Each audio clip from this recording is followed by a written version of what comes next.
This is really spectacular, especially for Texas, right? I mean, some people might say, what, the Longhorns? But we fabricated this table using, these are real horns, we fill them, and then we do this beautiful finish on this live edge table. And I believe this species of wood is probably sycamore or pecan. But one of the pieces that I love more than anything is this piece over here. So I want to show it to you, all right? Right. Okay, well, come on, let's go have some fun. We live 16 miles from the Mississippi River, and that's where our workshop is. And that's where all of the work is done creating these pieces. This is a log, a sunken cypress log, that literally came down the Mississippi River. Somebody said, hey, you ought to go get that piece, and we did.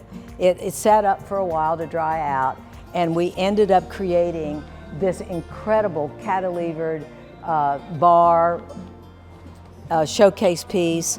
And if you, let me turn my back to you a minute. It is probably one of the finest craftsmanship. If you run your hand down here, what happens is you run into steel, and we fit it so where the root system, you know, was left blank from the tree, and we filled it up and welded it, did this beautiful welding on this side. This is probably, I'd say, 3 inches thick.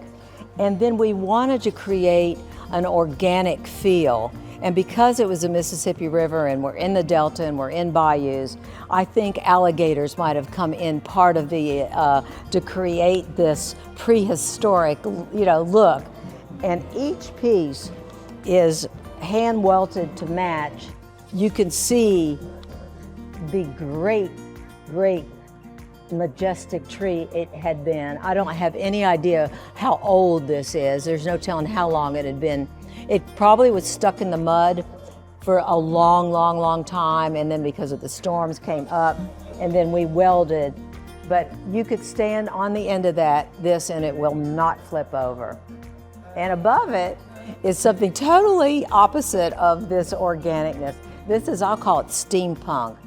But this is again inspired from Arkansas because we are known for our crystals. There's some mines up there, and so Paul came up with, sometimes he lays awake at night and, you know, and he gets visions, and this was one of them. And I really, when I first saw this, thought he was out of his mind because it weighs a lot. But you'll see scattered about, you know, all these, like down here, these butterfly wings, you see those? Those are made out of quarry. Originally, you know, it was one big piece. Then it was cut in half, and then we made the table base out of it. Nice. So isn't that cool? All the artwork in here is original. This is probably the finest petrified slab we've ever had. It's unusually large, and the coloration is just exquisite. And then what we did was we took steel to mimic the shape of the top, and then we found this old tree top or tree base. I really don't even know what it was, and then constructed this table out of that. So now this is an example of, you know, something that weighs a couple tons. But Paul went to the quarries in the Boston Mountains, which is in Arkansas, again from Arkansas, and picked this rock out entirely. There's just something about it that was the shape, the way it looked, the way it felt. You know, there are people that are so artistic like that. Sometimes, you know, I don't know where their mind is, but he loved this, and then he got it, and it probably stood in our yard for a while, you know, trying to figure out what to do with it. And so we just came up with this simple steel base with a finish on it and mounted it. And more than likely this will go into some outdoor setting, into some maybe public park, into a museum, exterior, but of course you can use it outside. We are really known for these large-scale pieces. We do a lot in the hospitality industry, but what creates these pieces is the components that we source out. Like, for instance, sheepskin. Sheepskin is a really big category now for us, and so we covered this couch in that. The other thing that we're also known for are these large beams that are over here, and we just found that one. That would happen to be out of an old industrial building in Chicago, and it caught on fire. So we fabricated the base and then created this table. Right next to it, to the left and the right, are root systems that come from Indonesia, and we created the stands and made them vertical and did that great hammering base on them, and so each one is made to fit those specific pieces of roots. So all of these things are one of a kind. You won't find them anywhere else. That's really what the Paul Michael Company is known for.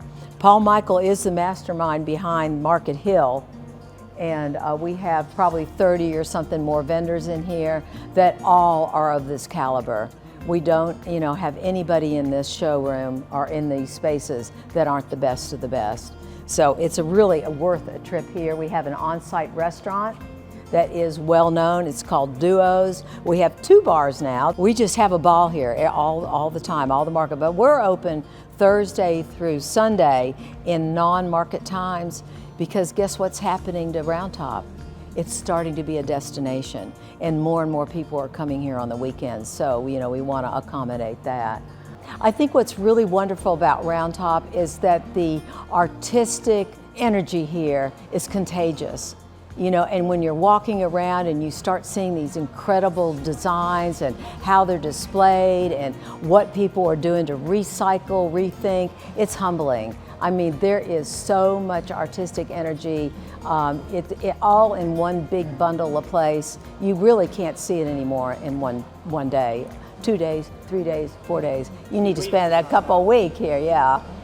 And so we've been doing this show for about 8 years. This is a brand new building that you're in, and we were one of the first to build a permanent location, year-round, weather-controlled, climate-controlled. And so it was a big shake-up, because there is a lot of mixed emotions about that.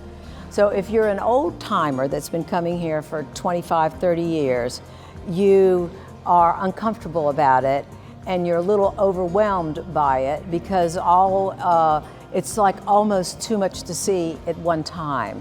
If you're an antique dealer and you know the lay of the land, you can get around and find the things that you want. If you're brand new, you need a shopping list, because it is certainly overwhelming. There is so many new venues. So to answer your question, you can see a gamut, but I think now people love the luxury of being able to shop in a controlled environment, because we're not the only one now. There's probably 20 or 30 other ones, and they're all wonderful. And the way they've conceived their building and the architecture and all that. And the girls are really happy to have a nice indoor bathroom.